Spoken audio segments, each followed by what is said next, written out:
Alright, here we go. If I want to turn this globe into a flat map, I'm going to have to cut it open.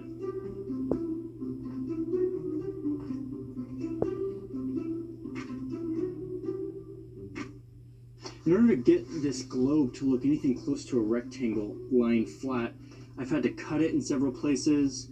I've had to stretch it so that the countries are starting to look all wonky.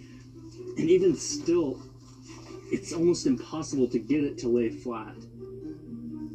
And that right there is the eternal dilemma of map makers. The surface of a sphere cannot be represented as a plane without some form of distortion. That was mathematically proved by this guy a long time ago. Since around the 1500s, mathematicians have set about creating algorithms that would translate the globe into something flat. And to do this, they use a process called projection. Popular rectangular maps use a cylindrical projection. Imagine putting a theoretical cylinder over the globe and projecting each of the points of the sphere onto the cylinder surface. Unroll the cylinder and you have a flat rectangular map. But you could also project the globe onto other objects, and the math used by map makers to project the globe will affect the way the map looks once it's all flattened out. And here's the big problem.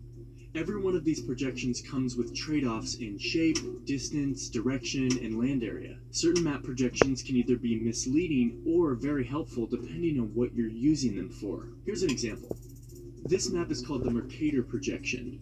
If you're American, you probably studied this map in school. It's also the projection that Google Maps uses. The Mercator projection is popular for a couple of reasons. First, it generally preserves the shape of countries. Brazil on the globe has the same shape as Brazil on the Mercator projection.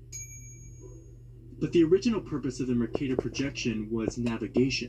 It preserves direction, which is a big deal if you're trying to navigate the ocean with only a compass. It was designed so that a line drawn between 2 points on the map would provide the exact angle to follow on a compass to travel between those 2 points.